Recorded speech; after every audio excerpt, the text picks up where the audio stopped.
Halo semuanya, perkenalkan nama saya Yohana. Saya adalah seorang apoteker. Hari ini saya ingin membahas tentang satu penyakit degeneratif yang sampai sekarang masih banyak diderita oleh penduduk dunia. Salah satunya juga penduduk Indonesia. Jadi berdasarkan riset WHO tahun 2016, penduduk Indonesia tahun 2000 sudah banyak sekali yang menderita penyakit diabetes, yaitu sekitar 8,4 juta penduduk. Di sini akan saya tampilkan grafiknya. Kemudian berdasarkan WHO juga bahwa prediksinya tahun 2030 akan terdapat 21,3 juta penduduk yang akan terserang penyakit diabetes.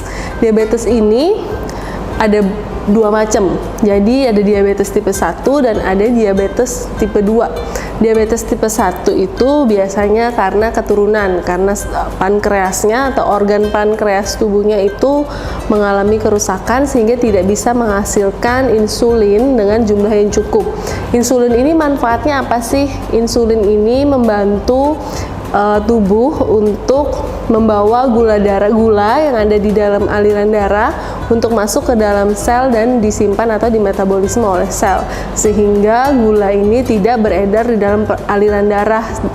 Kalau dia beredar di dalam aliran darah, maka meningkatlah kadar gula. Kadar gula meningkat, maka disebutlah diabetes, seperti itu. Kemudian ada juga diabetes tipe 2. Diabetes tipe 2 ini merupakan diabetes yang disebabkan karena gaya hidup yang tidak beraturan. Jadi sebenarnya penyakit diabetes ini, apalagi diabetes tipe 2 itu tidak bisa diketahui dalam jangka waktu pendek. Jadi misalnya hari ini kita terlalu makan banyak gula nih, kemudian besok kita terserang diabetes, enggak seperti itu. Jadi kalau misalnya diabetes tipe 2 ini dapat kita ketahui dengan cara kita melakukan uji atau berdasarkan hasil observasi dokter gitu. Jadi kita harus ke dokter akan melakukan beberapa observasi sehingga menyatakan kita diabetes tipe 2. Dan ini akan bisa diketahui sekitar 10 sampai 20 tahun mendatang. Jadi kita menjalankan gaya hidup yang buruk ini selama 10 sampai 20 tahun, kemudian barulah diketahui bahwa kita mengalami diabetes tipe 2 gitu. Biasanya diabetes tipe 2 ini udah pasti terjadi kalau misalnya kita mengalami hari ini kita makan makanan yang manis-manis, banyak nasi, banyak gula, banyak roti manis, kemudian besok kita hidupnya sehat, misalnya cuman makan makanan yang rendah karbohidrat, rendah gula. Jadi berselang hari gitulah. Jadi hari ini kita makannya jelek, besok makannya baik, besoknya jelek lagi. Jadi kadar gula darah kita naik turun gitu. Jadi apabila kita sering mengalami pola hidup yang seperti ini, kadang naik kadar gulanya, kadang turun kadar gulanya, inilah yang bisa menyebabkan diabetes itu muncul setelah 10 sampai dengan 20 tahun gitu. Makanya tadi berdasarkan prediksi WHO tahun 2030 ada sekitar 20 juta jiwa yang akan terserang diabetes. Jadi bagaimana sih cara kita untuk membantu mencegah adanya diabetes ini? Untuk tubuh kita sendiri dulu, bagaimana sih kita mencegah diabetes ini? Di sini saya ada satu produk namanya VitaBalance. VitaBalance ini sih saya baca dari kandungannya ya. Jadi kandungannya itu menurut saya itu bisa membantu untuk mencegah terjadinya diabetes gitu. Pertama, ada kandungan dari chromium yeast powder. Ini kandungannya sangat menarik sekali. Chromium yeast powder. Yeast ini adalah ragi yang biasa kita gunakan di dalam pembuatan roti. Kemudian kandungan yang kedua adalah vitamin B6 powder. Kemudian kandungan yang ketiga adalah manganese yeast powder, kemudian selenium yeast powder dan rice bran powder. Di sini kita akan membahas satu-satu. Saya sudah ada research nih tentang kandungan-kandungan yang tadi ada di dalam VitaBalance. Kandungan-kandungannya yang pertama tadi adalah chromium yeast powder. Chromium yeast powder ini berdasarkan riset yang saya temukan, manfaatnya adalah untuk glucose tolerance factor, mengatur metabolisme karbohidrat. Jadi biasa disingkat sebagai GTF gitu, dan sudah teruji juga dari tahun 1957.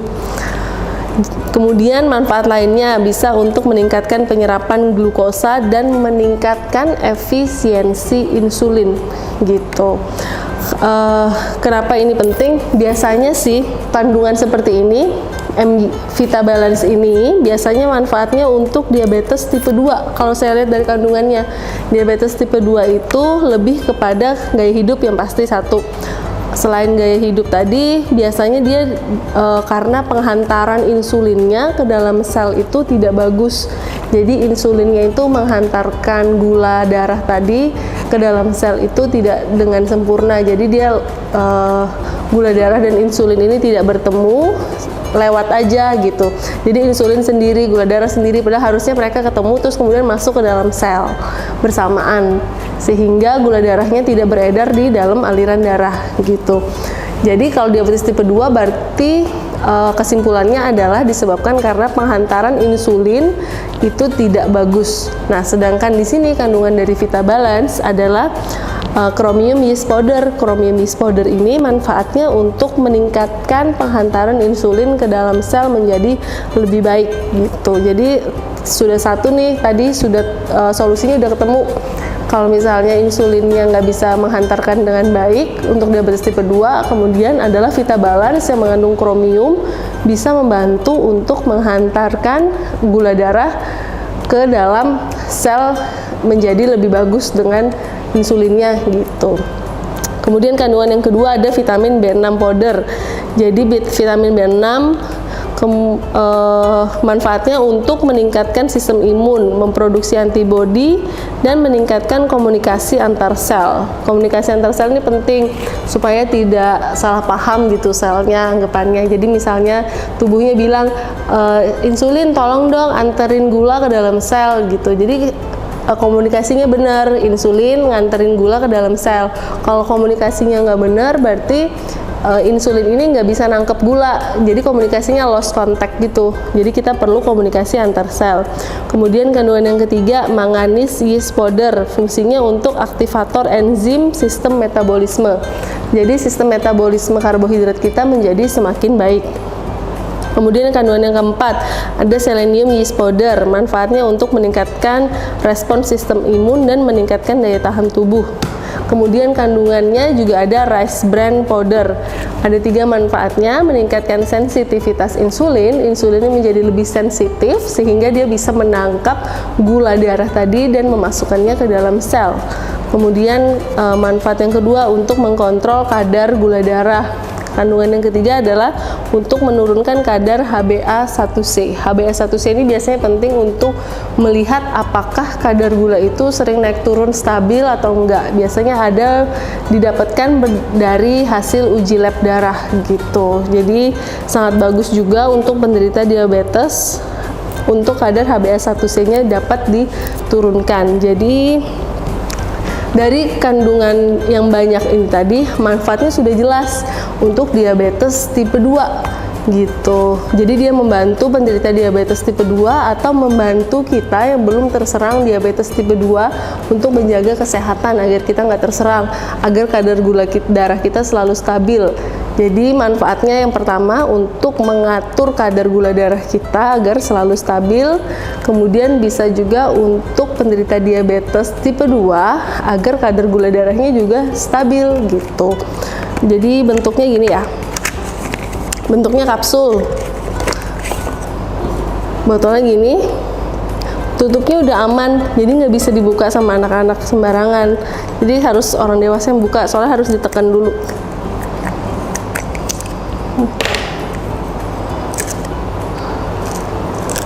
Bentuknya kapsul gini. Cara minumnya di kemasan ditulis bahwa bisa diminum 1 kapsul pagi hari dan 1 kapsul malam hari. Dapat diminum sesudah makan ataupun sebelum makan. Vegetarian juga bisa minum karena kapsulnya terbuat dari tumbuh-tumbuhan gitu. Terus ini yang penting dilakuin ya. Jadi kalau misalnya sudah terserang diabetes itu biasanya sih kadar gula darah itu harus selalu stabil kan. Kemudian penderitanya juga minum obat. Jadi kalau sudah minum Vita Balance sebaiknya obatnya juga tetap masih diminum, jangan ditinggalkan obatnya. Jadi kalau sudah kena diabetes, obat tetap diminum, kemudian dikasih jeda waktu 1 jam sampai dengan 2 jam baru mengkonsumsi Vitabalance. Atau sebelum makan konsumsi Vitabalance, makan kemudian konsumsi obat. Pokoknya obatnya nggak boleh ditinggalin dulu gitu. Jadi tetap harus minum obat, kemudian konsumsi Vitabalance ini untuk membantu menstabilkan kadar gula darah tadi. Bagaimana sih cara kita tahu kadar gula darah kita berapa? Karena penting juga untuk kita mengetahui kadar gula darah kita berapa apabila kita sudah terserang diabetes. Karena apabila sudah terserang diabetes, kemudian kadar gula darahnya itu tinggi, kemudian tiba-tiba menjadi anjlok atau rendah, itu bisa menyebabkan pusing, kemudian pingsan. Jadi kita tetap harus menjaga kadar gula darah kita tetap stabil gitu. Untuk kita mengetahui kadar gula darah kita stabil atau enggak, maka kita bisa melakukan cek kadar gula darah di rumah. Biasanya di rumah atau di apotek lah, yang cepat itu pakai cek kadar gula darah. Jadi sebelum kita mengkonsumsi Vitabalance, 1 minggu sebelum kita awal kita mengkonsumsi Vitabalance, kita cek kadar gula darah kita. Misalnya kita cek kadar gula darah kita pagi setelah bangun tidur, kita cek kadar gula darah. Kemudian 1 minggu kemudian setelah konsumsi Vitabalance, kita cek lagi kadar gula darah kita di waktu yang sama, yaitu pagi sebelum sesudah kita bangun tidur. Kita cek lagi, kemudian bisa dilihat kadar gula darah yang awal sebelum konsumsi dan kadar gula darah yang terakhir setelah konsumsi bagaimana, apakah turun, apakah stabil gitu. Jadi ini untuk mengontrol kadar gula darah kita juga agar dia tidak turun secara drastis, dan untuk kita mengetahui taraf kesehatan kita sampai mana sih gitu. Untuk konsumsi obat bisa dikonsultasikan dengan dokter. Apakah saya masih harus melanjutkan konsumsi obat diabetes ini atau enggak ketika saya sudah konsumsi Vitabalance. Semua harus berdasarkan observasi dokter dan keputusan dari dokter. Tidak bisa diputuskan sendiri karena semua harus ada hasil observasi dan laboratorium dari dokter itu sendiri. Jadi terima kasih, sekian video dari saya.